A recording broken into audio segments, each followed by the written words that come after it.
Awesome. So, welcome. I'm excited. This has been a really cool day. We've been able to hear a lot about different people's experiences, different things that they've learned in their lives, and I'm excited to have my turn a little bit.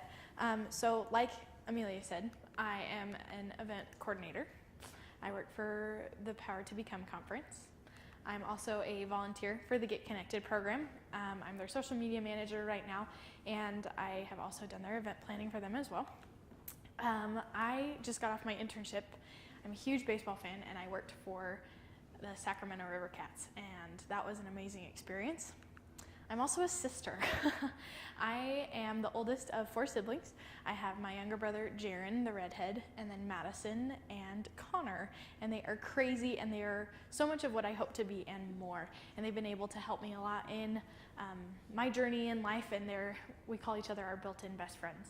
So my freshman year of high school, we were living in Patterson, California, and I was sitting in classrooms, and I was the weird Mormon girl. I sat there and I was silent. I didn't talk to anybody, and then out of nowhere, the market crashed, and we had to sell our house, and we moved in with my grandparents. And that was a troubling time for my family, but we were able to come back to a city called Manteca, California, where I changed high schools.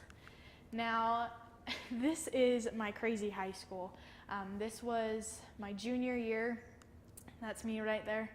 And we were involved in football. My junior year finally is when I kind of came into being who I was. I joined the leadership program, and I started to get involved in student activities. I started to be who I wanted to be and to find things that drove me that wasn't inside a classroom. I hated science. I failed Spanish 2. I almost failed Spanish 3, but then I was able to get out of it. And then because you have to pass Algebra 2, I worked that one out, but I wanted to fail that one as well. I went through my high school career, and that's junior year, and then this is senior year, the 15-foot tall gumball machine. When I was working for the leadership program at Sierra High School, I gained a lot of knowledge, and I found skills that I never thought that I had before, and I became kind of an event planner for them as well. I was the rally commissioner. So I planned altogether 7 rallies throughout our high school career, and I built this. This was my last rally as a senior, and my mom was able to come and she was able to help me. I had to skip seminary because of how fast everything had to go that day.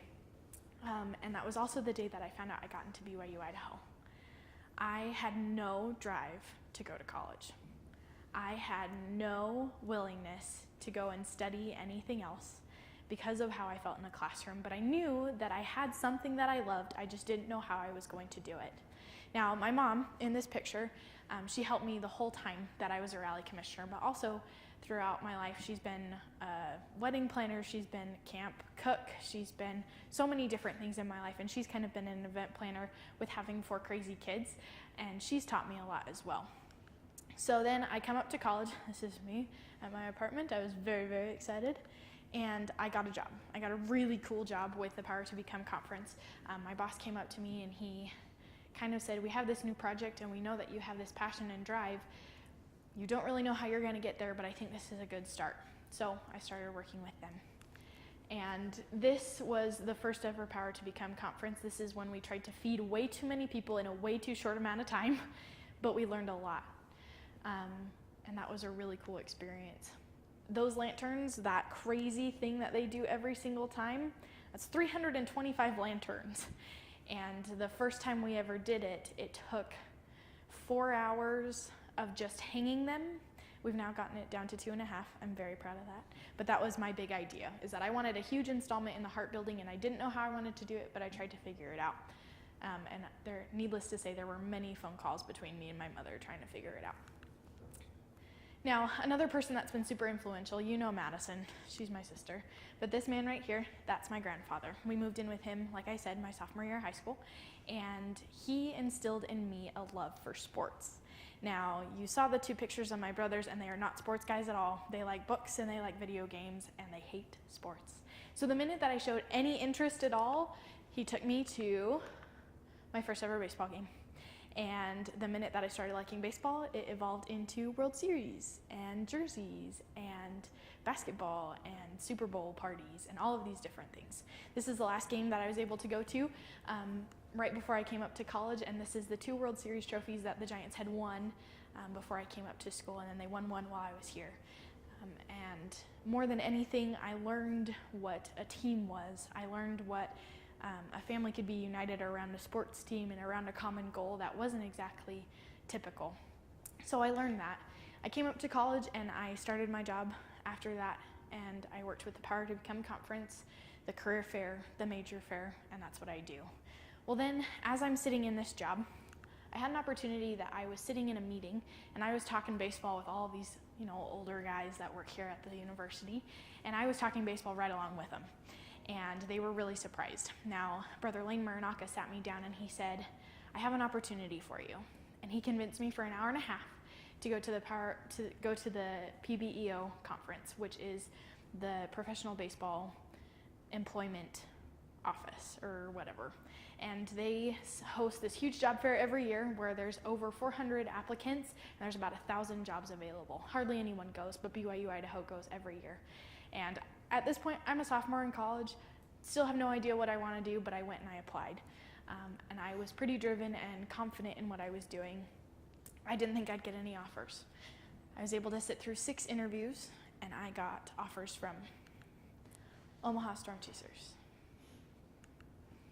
Modesto Nuts, and the AAA affiliate of the San Francisco Giants, Sacramento.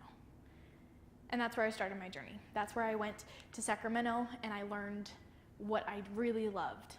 I loved to be in charge, to host an event, and to make experiences for people.